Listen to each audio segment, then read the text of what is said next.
Hi, everybody. This is Philip Martin, and this is Audi. And you're watching OnFilm for June 12th, 2020. 2020. Wow. Boy, we're in the science fiction years now. Um, what do I have to say this week? Well, first thing I have to say is that I'm very happy, kind of excited. Downstairs right now, this is Tuesday morning. I'm not going to be hocus pocusing you because I do this earlier in the week. This is actually Tuesday morning. There's about 5 minutes left in the morning, actually. And downstairs, I've got Spike Lee's The Five Bloods all queued up on my TV set. And I'm going to watch it and review it as soon as I get done doing this. So maybe I'll do this pretty quickly because I really want to get down there and do it. It used to be that Netflix, you had to have, was this kind of clunky system where you had to view their movies if you got in advance, which was another whole thing because every project at Netflix apparently has its own team of publicists, and you have to convince each individual team that you're a legitimate, person who's going to review the film, and not bootleg it and put it on the internet, which I suppose is something they need to be concerned about. But now they've got this system where they'll actually put it on your TV for you. Put it into your Netflix account. And so I can just sit down there and watch it on my TV. And before I could do that too. I could hook it up to a TV with HDMI cables and stuff, but that's another step. You don't really want to do that. So most of the time I was doing Netflix stuff, I was doing it on my iPad or on my computer. But now I've got the big 55-inch TV, the nice speakers, so it's going to be really a lot of fun. I'll make some popcorn. Me and Audi will sit down there and watch it, and I'll write it later on this afternoon. Or I'll write it as I'm watching it. Who knows? Some people can do that. I can't. So, The Five Bloods, Spike Lee. Spike Lee and I have a little bit of a history. I like Spike. I've met him a couple times. I asked him for a favor once, and he declined. And I don't know that he declined. I don't know. Maybe it was his people.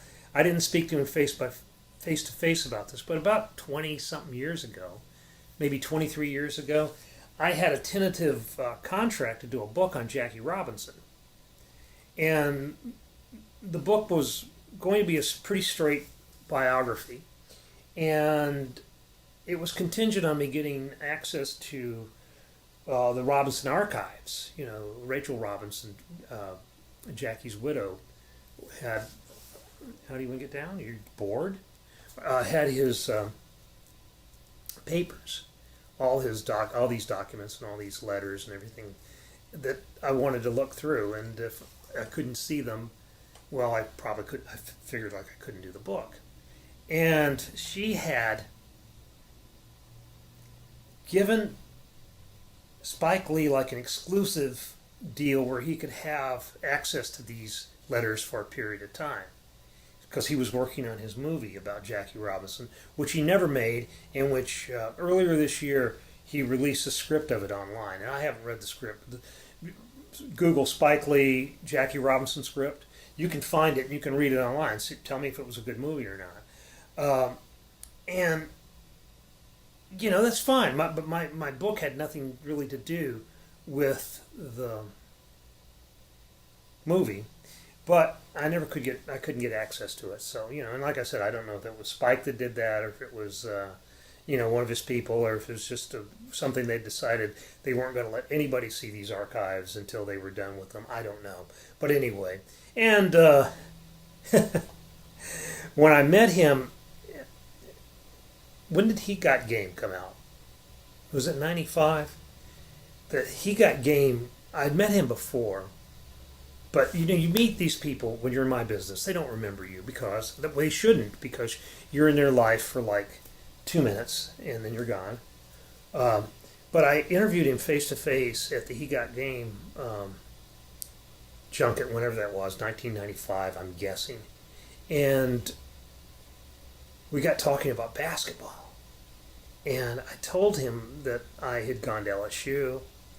And he really flattered me because he asked me if I had played with Shaq. Shaq's a little bit younger than me, but okay. And in fact, I'm almost exactly Spike Lee's age. So thank you for that, Spike. And so I don't like I said, I've always liked Spike's films. I'm interested in this one. The only other time Spike has made a war movie was in 2008 when he did a movie called Miracle at St. Anna's, which was an Ed McBride novel. I think his name was McBride, and it really was kind of a murder story that had this war story embedded in it. It was the framing device was this murder mystery, and it starts out with this old guy who's not really an old guy. He's a young guy in old guy makeup in his apartment in Brooklyn. I think it's Brooklyn in 1983, and he's watching a John Wayne movie or The Longest Day or something. And he says to this TV screen, he goes, we fought for this country too, Pilgrim. Which I think is a really nice way of kind of getting into the Five Bloods, because the black experience, the American experience, has never really, in Vietnam, has never really been told. At least I can't remember a movie. And there's been black characters in just about every Vietnam film that you want to think of, whether it's Lawrence Fishburne in Apocalypse Now, or there were black soldiers in Platoon, but it's never been like it's never been like the story of a black unit or a black protagonist that I can remember. There might be something that I'm missing, that I'm not remembering. And Spike has this wonderfully blunt way of not letting people off the hook in his movies, and I think this might be something that he does really well. And coming at this moment in time, it could be a really important film. It could be a really strong film, and I'm really looking forward to it. I don't know, because like I said, that Miracle at St. Anna's had some good stuff in it. I mean, there are things I liked about it, but it was really kind of overstuffed. The narrative was really out of hand and unwieldy, and it went on for 2.5 hours or more, something like that. It went on a little long. It was, a middling Spike Lee movie. Like Spike doesn't do really bad movies. Some people think he does, but he's never made a really bad movie. In fact, some of the movies we've kind of dismissed when they came out, like the Blackface movie, which Bamboozled. I couldn't come up with it, but I did. It was really misunderstood when it was released, but now it's a lot more poignant and interesting, and seems to be prescient. Seems to have been prescient. So this is his follow-up to Black Klansman, which was, a big deal for him, and Spike was supposed to be the chairman, jury. I think he was going to be the head guy at Cannes this year.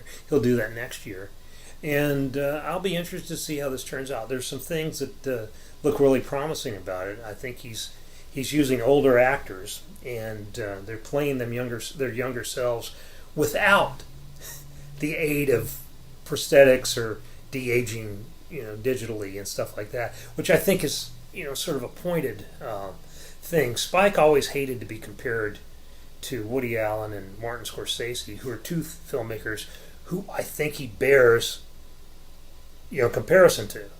I mean, because they're his peers in the first place. Second place, that they're both very New York centric directors, or can be perceived that way. They both have, but he just bristles at that. So I think that doing it this way is sort of a shot at Scorsese, and also probably a very interesting way to do it. I know that I thought that it might have been interesting to see De Niro and Pesci and those guys play themselves as younger guys without the benefit of of the digital stuff. The digital stuff didn't bother me. It bothered a lot of people. Some people thought it was really awful, but it didn't bother me. I just didn't think it was necessary, or I thought maybe it wasn't necessary. So we'll see. So Miracle, got Five Bloods. I'm not going to send you to Miracle at St. Anna's, though If you're interested in Spike Lee, you need to see it. And if you're interested in the Italian theater of World War II, maybe you'd be interested. But, you know, it's a middling Spike Lee movie. Because Spike doesn't make bad movies.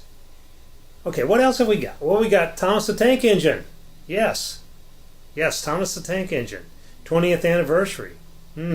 Karen Martin, my wife, actually reviewed it when it was a new movie. So, we're taking the opportunity to rerun part of that review on our home movies today. So, what else? Piers Marchand is looking at the King of Staten Island, the Judd Apatow, Pete Davidson film. And he's also got his Whisper to a Stream column, which focuses on independent drama, indie dramas this week, and there's some really good ones in there. I mean, Wendy and Lucy is a really good film, and he tells you where you can find them, where they're streaming and all that sort of thing. Dan Liebarger is still on the bench, still on injured reserve. I don't know what Courtney Lanning is planning right now, but something, and it'll be a full week, be a full section. So, Audi's been very good. This is going to be our shortest one yet because I've been given notes. Take off your glasses, wear decent clothes, and don't be as discursive as you tend to be. So, this is our abbreviated OnFilm for this week. See you next week. Leave me a comment. That's my Twitter handle, @BortDog. We get paid for having Twitter followers, so I would appreciate that. Audi is gone. I'm going downstairs to watch Spike Lee, and I'll let you know how it is. Till next week. See you.